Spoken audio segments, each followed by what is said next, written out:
Well, you can lighten it up, Coach. What do you tell your team about bouncing back tonight? What did you tell them? Play harder, play with a greater sense of urgency, be ready to play.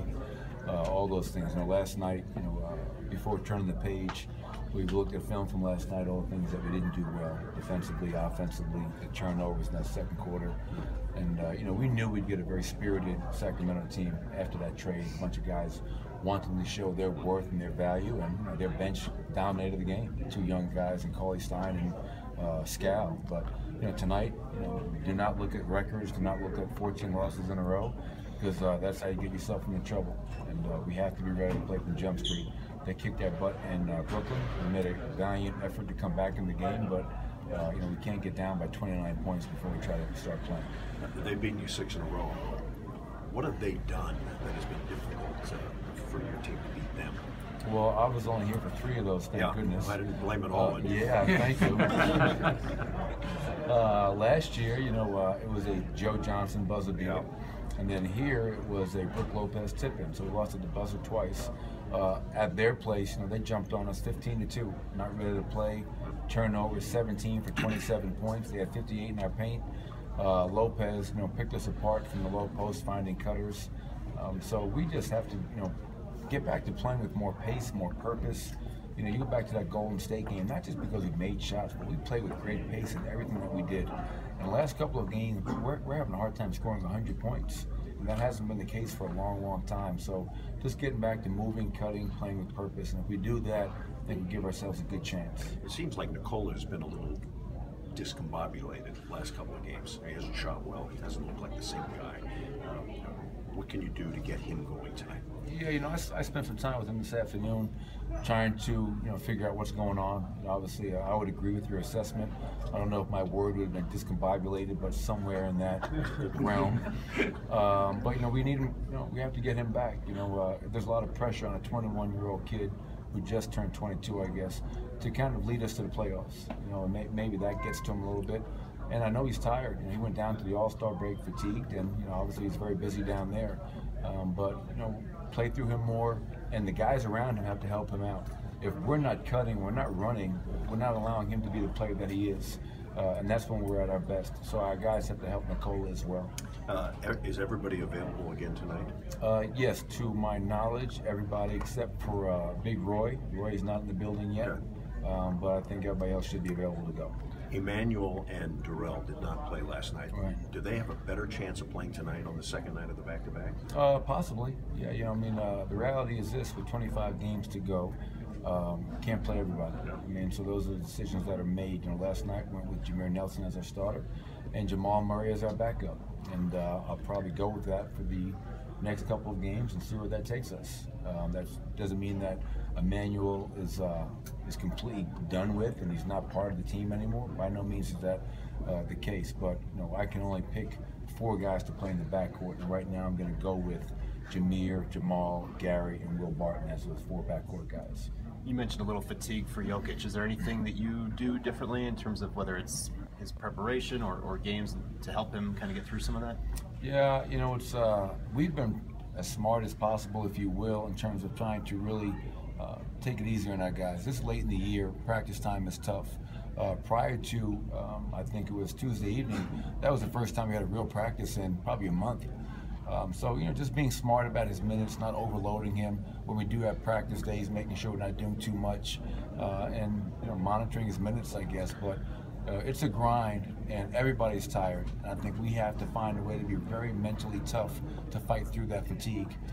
Because if we give into it, it's going to make it very difficult for us with these last 25 games. Did you feel like effort was an issue last night? I wouldn't say I felt it was effort. I thought we got off to a good start. We're up 19-11, playing pretty good basketball. And then when they went to their bench, they just took it to another level, and we weren't able to raise our game to theirs. But I couldn't say, Paul, that I felt that we just went out there and just laid an egg. I felt that, when they brought it to another level, they played with a greater sense of desperation and urgency than we did. And we kind of, instead of fighting back and fighting through it, we just kind of rolled over a little bit. But I'm hoping that tonight we're ready to play for 48 minutes because that's what it's going to take for us to get this win tonight. You've had some uneven performances. You got the Warriors here, and you blow them out, and then lose a couple of bad ones. Is that a youth thing? Is it a learning how to, figure it out thing? Or I would say, the Minnesota game I think was, that was our third or fourth game playing very, very undermanned. I mean, granted, Mason, that was his first game, played him 36 minutes. But we were still without no Gallo, no Wilson, no DA, no Emmanuel, and no Fareed. That's probably pretty impactful players for us.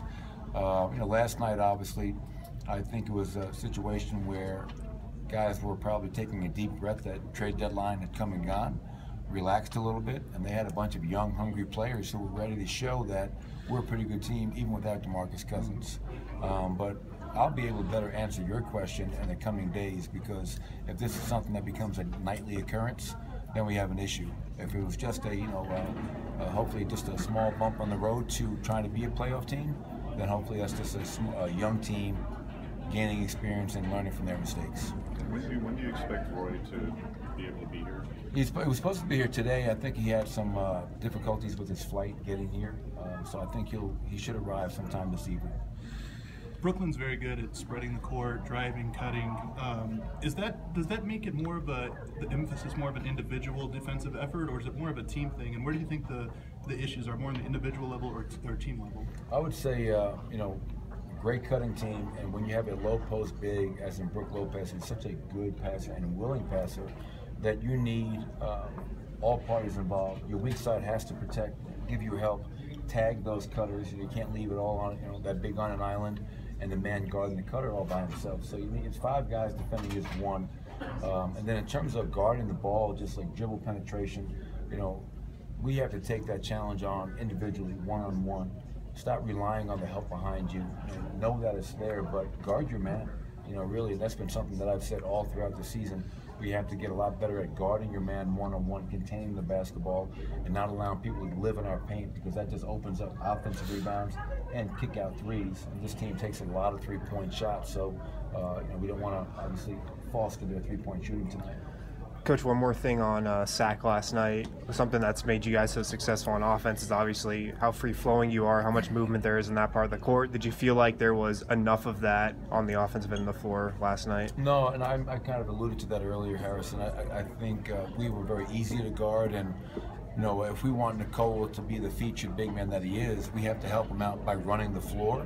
He gets a lot of great throw-ahead passes, and then within the half court, we need constant movement, constant cutters to the rim, because cutting to the basket is really such an unselfish act, because you're probably not going to get the ball.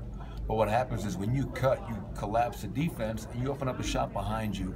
And last night and tonight, they're going to really shrink the paint, make it crowded, and we have to make sure that we're doing a much better job of valuing the ball, finding the right man, and playing with pace and purpose. And we didn't have that last night, to your point. Coach, Alex English in the building tonight. Just curious on your thoughts about his career and what he means to the organization. Yeah, it's great to have Alex back. I've gotten to know him over the years. Worked different camps with him. You're not going to find a better human being. Forget the great player that he was. Alex is one of the nicest players that I've ever been around, nicest people I've ever been around. And when you go up to a practice court and you look at all the different slides on the side of the wall, Alex is tops of scoring so many different years. So anytime you can bring the great players back, whether it's a Dikembe Mutombo, whether it's an Alex English, whether it's a Dan Issel, I think it's great. And I think it would be really neat for our young guys to understand the history of the franchise and get to know some of these players and try to integrate them back into the organization. But I'm a big Alex English fan, not only as a player but also as a person.